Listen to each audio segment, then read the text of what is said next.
Hello everyone, my name is Keshante Chantel and welcome to my channel. So this is the very first time that I think that I'm doing a very in-depth story time about my life. As you grow older, you don't really realize that you've been through so many traumatic things. And actually there's a trend going around on TikTok right now that's like saying, that's rude. That's pretty effing rude. And you're just basically talking about a tragic event. So I wanted to tell you guys my story time about how one of my sisters was unalived by her boyfriend, and my biological father posted her murderer's bail. So if you are into true crime and those types of videos, this is definitely going to be for you.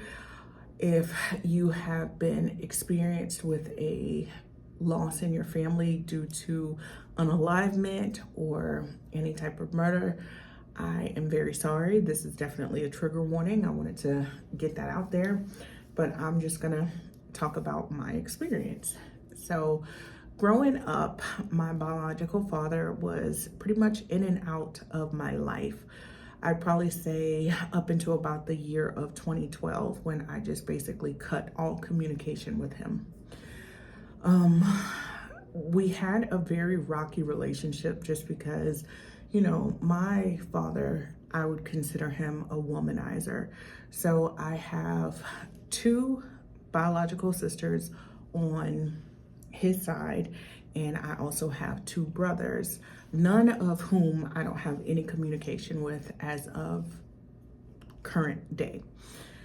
But when I was younger, we all were pretty close because I would go over there during like holiday breaks, or sometimes throughout spring breaks, things like that. I would just basically, he would in a sense be forced to get me because I would always cry to my mom, like, why is my father not in my life? But that's another story for another day.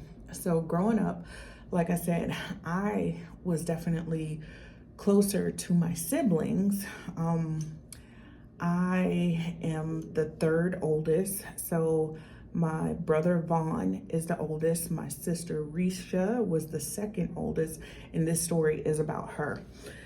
And of course, I have two younger brothers and sisters, one who is basically the same age as me, my sister, Stacy. But anyway, so, growing up, I was very close to my siblings. We played, we had fun. So I was very aware. We had a relationship, but it was a relationship that was maintained, of course, through our parents, because I grew up in a day where like there was no cell phones and stuff. So how easy it is to pick up the phone and call my nieces and my sisters and things like that. You would have to make collect calls because my younger brother and sister that was my same age, they lived at the time in South Carolina, but my brother and sister, they lived in Virginia. And so, they had, very troubled childhoods. Of course, my oldest brother was in a gang and, he got into a lot of trouble. And his sister, or my sister, she was just a very sweet, outgoing, very extroverted girl. And so she ended up getting into a relationship at a very, very young age that was, I would say, mentally abusive, verbally abusive, and I'm pretty sure a little bit physical based off of how things ended. And the day just kind of started off. It was a very weird day. I remember one of my favorite singing groups at the time was IMX, or Immature. If you are in your 35, 40 years of age, then you know exactly who I'm talking about. Marcus Houston. He was my favorite member of the group. And I remember him having like this bob haircut. And I had wanted my hair cut like him, and my mom was like, are you sure? And I have pictures from that day. I remember my cousins from North Carolina were visiting, and I just remember my hair was very long at the time, and my mom was like, "Are you sure you want your hair cut like this? Because once you get it cut, you cannot go back." And so during the time when she was cutting my hair, the phone rang. And so I just kept hearing her go, uh-huh, uh-huh, wow. And so, you know, me, I'm not thinking anything because I had my littlest cousin, Danica. She was sitting on my lap, and I was entertaining her while getting my hair cut. And then my mom hung up the phone and just was like, "I'll let her know." And so my mom was like, I have to tell you something. And I was like, "What?" And she said, "Your sister Risha passed away." And I was like, "What?" Like at the time I didn't understand, because like Risha was 17 and at the time I was 14. So it was only a 3-year age difference. Risha was actually the same age as my sister on my mother's side, who I lived in the house with at the time. And so it was just like, when you hear of somebody that young dying, you don't think something super tragic as far as them being murdered happened. You think like maybe she got into a car accident, maybe she died of cancer, like maybe just not that. And so I remember I cried, but I didn't understand. Like I wanted to know more, because it just, a lot of things wasn't making sense. And so I asked, you know, I was just like, "What happened?"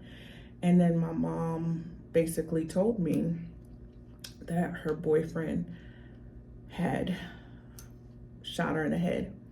And I just was like, how does that even happen? And apparently it was her birthday and she was having a party, and the boyfriend was jealous. And so they went into the bedroom. I don't know if they were arguing. And you got to understand, like, different households do different things. Like when I was younger, I could not have boys over. But when it comes to like other parents, you know, like I said, we had the same father, but we had different mothers. So it just, different parents, different lifestyles. And so pretty much they were either arguing or something happened, but he pulled out a gun and shot her in the head. And he ended up going to jail, of course. But the turn of everything was the fact that, like, of course, he cried and said he was sorry, said he didn't mean it. It was an accident. And my biological father has, to me, always been a womanizer. Like, if you're listening, then you know, like I said, I have a sister that is the same exact age as me. So he had gotten my mom pregnant with me first, and then had another woman pregnant at the same time. And because my mom over the years would not run after him and chase after him, and my mom put him on child support, he held that against me. So I honestly, when it comes to the relationship that they had, I know the type of relationship that I had. And, you know, they would come down from Virginia and spend time, but it was always the siblings spending time. No one ever just sat and spent time with him, because he would always drop us off and then go live his life and do what he had to do, or be up in somebody else's face. And so that relationship has always been rocky. But when I found out that he had posted, my phone is starting to fall. When I found out that he had posted the bail of the guy who killed his daughter, I was so disgusted by that. And I'm 42 years of age, and I still do not understand how someone could take a life that you created away, and basically, because they say they're sorry, you posted their bail.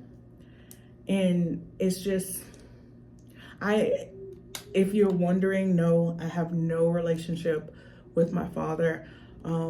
He reached out a couple months ago, last year sometime, and he reached out, and not to me directly, which bothered me. He reached out through someone else and wanted to get my number to catch up, and I was just like, absolutely not. Like, please, I'm good. But you know, the guy ended up doing time, even though his bail was posted. He was, you know, still charged.